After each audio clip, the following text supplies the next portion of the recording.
बिस्मिल्लाहिर्रहमानिर्रहीम। अस्सलाम वालेकुम नाज़रीन, आप यूट्यूब चैनल देख रहे हैं। मैं इमरान खान हूँ। एक बात तो वादे हो गई कि एस्टेब्लिशमेंट के क्रॉस की अब अहमियत नहीं रही। पहले एस्टेब्लिशमेंट किसी पॉलिटिकल पार्टी पे ऐसे करके क्रॉस लगा देती थी कि जनाब ये पॉलिटिकल शख्सियत ख़त्म, इसके ऊपर क्रॉस लग गया, अब ये कभी नहीं आएगा। और फिर हमने देखा सियासतदान बेचारे एड़ियाँ रगड़ते रहते थे, बैठे रहते थे अपने ड्राइंग रूमों के अंदर और उनकी सियासी हैसियत ख़त्म हो जाती थी। लेकिन अब एस्टेब्लिशमेंट का क्रॉस उतना अहम रहा नहीं।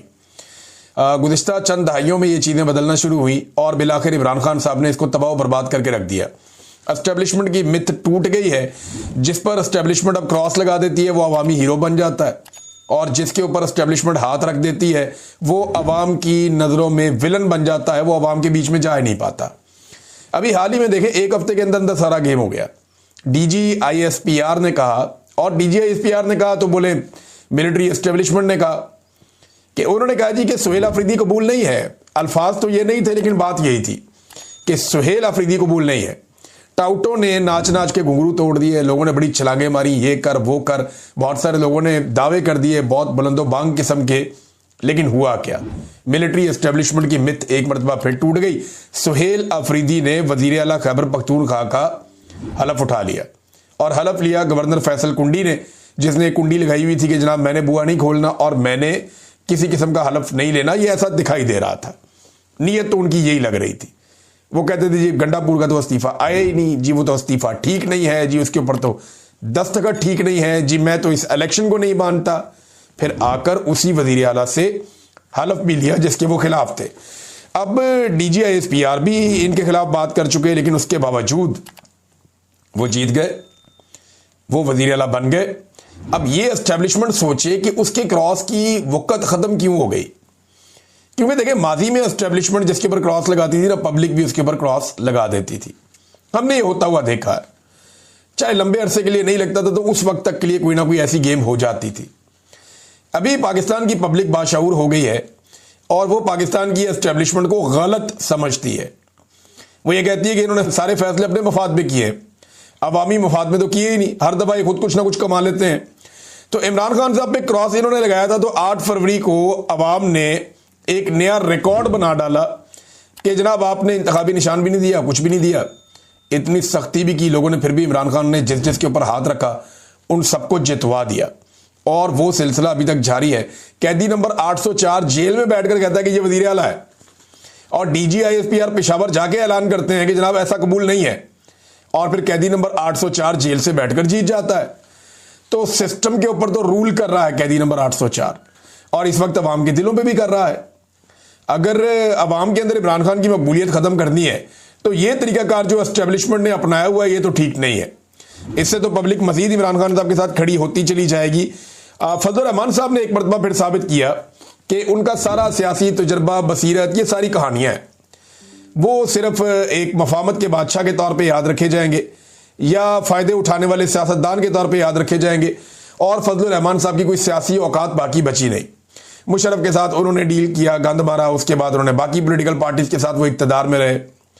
अपोजिशन में भी आए तो अपने आप को इक़्तिदार में रखा, अपोजिशन ने उनको इस्तेमाल किया।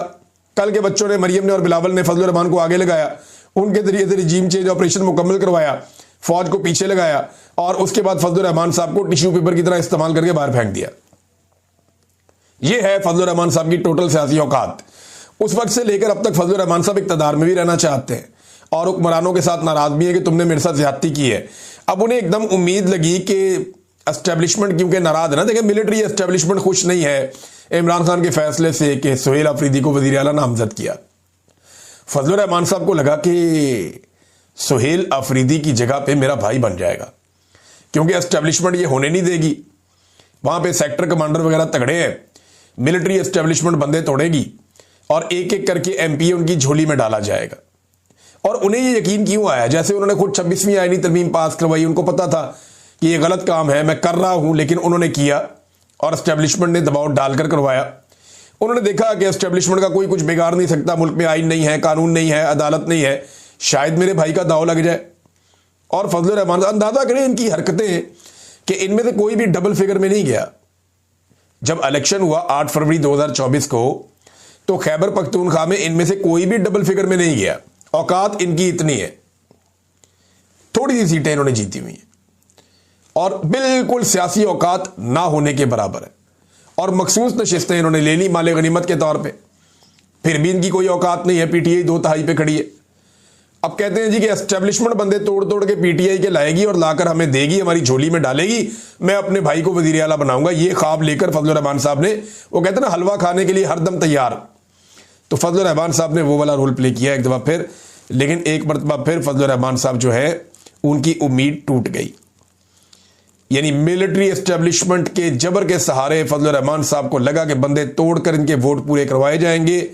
इस चक्कर में लगे रहे और अपनी सियासत में एक मरतबा फिर हजीमत उठाई। फजलुर रहमान साहब ने अपना सियासी रिकॉर्ड एक मरतबा फिर खराब कर दिया।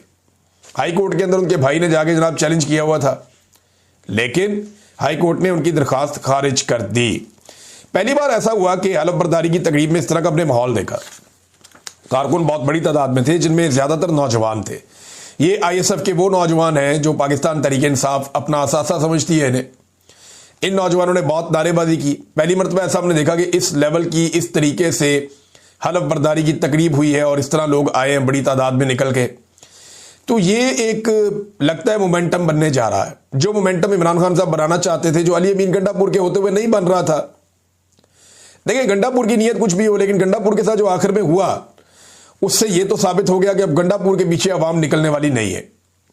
जिस तरह गंडापुर को लोगों ने जलसे के अंदर जूते दिखाए, नारे लगाए, उनके खिलाफ आवाजें कसी, और गंडापुर ने जैसे उस जलसे को तबाह बर्बाद किया कि कचरे के ढेर के ऊपर बदबूदार जगह पे उन्होंने जलसा करवा दिया पकड़ के। ये सारा कुछ करके गंडापुर साहब को हटाना इमरान खान साहब के लिए जरूरी हो गया था। उन्होंने गंडापुर को हटाया और अपने दूसरे एक बंदे को ले आए। अब जो हमने देखा ये हलफ बर्दारी के मौके के ऊपर माहौल, कि वहां पे कैदी नंबर 804 के नारे लग रहे हैं और वहां पे नारे लग रहे हैं आईएसएफ के, तो ये गवर्नर के लिए भी हैरान कुन था कि ये क्या हो रहा है। देखिए, एक दौर में पाकिस्तान पीपल्स पार्टी जो है एक अवामी पॉलिटिकल पार्टी हुआ करती थी, लेकिन फिर उन्होंने जूते पॉलिश किए और इतने पॉलिश किए कि उनका बेड़े गर्क हो गया। अब वो ऐवानों की पार्टी बनकर रह गई है। अवाम के अंदर तो उनकी भी वुकत उतनी नहीं है। अब बेचारे जोर जबरदस्ती करके ब्यूरोक्रेसी के जोर पे अपने कुछ उनके माफिया उनके जोर के ऊपर वो इक्तदार बना लेते हैं, लेकिन उनकी वो पहले वाली बात नहीं रही। बहरहाल अच्छी बात यह है कि एस्टेब्लिशमेंट की कोशिशों के बावजूद जिसका हक था वो वजीर आला खैबर पख्तूनख्वा बन गया। लेकिन एक बड़ी इंटरेस्टिंग बात मैं आपको बताता हूं। ख्वाजा आसिफ हो, ख्वाजा साद रफीक हो, राणा सनाउल्लाह हो, चौधरी निसार हो, अयाज सादिक हो, खुरम दस्तगीर हो, या कोई भी हो पीएमएल-एन में, ये जुनैद सफदर की गुलामी करेंगे आने वाले वक्त में। इन्हें कभी भी अपोजिशन लीडर जैसा अहम ओहदा या इन्हें कभी भी वजीर आला जैसा अहम ओहदा इनको नहीं दिया जाएगा, वजीर आजम जैसा ओहदा इनको नहीं दिया जाएगा। जब तक इस खानदान के घरों के अंदर इंसान जिंदा है, कभी भी मुस्तकिल बुनियाद पे इनमें से किसी को भी कोई ओहदा नहीं दिया जाएगा। मिसाल के तौर पे दोस्त मोहम्मद खोसा को ओहदा दिया गया 3 माह के लिए, फिर उसके बाद उसको निशाने इबरत बनाया गया। सरदार खोसा साहब जो थे, जुल्फिकार खोसा, उनके बेटे को बनाया गया था जब। लेकिन आप ये देखें ना कि अपोजिशन लीडर पंजाब का बनाया किसे, हमजा को। वफाक में कौन बना, शहबाज शरीफ।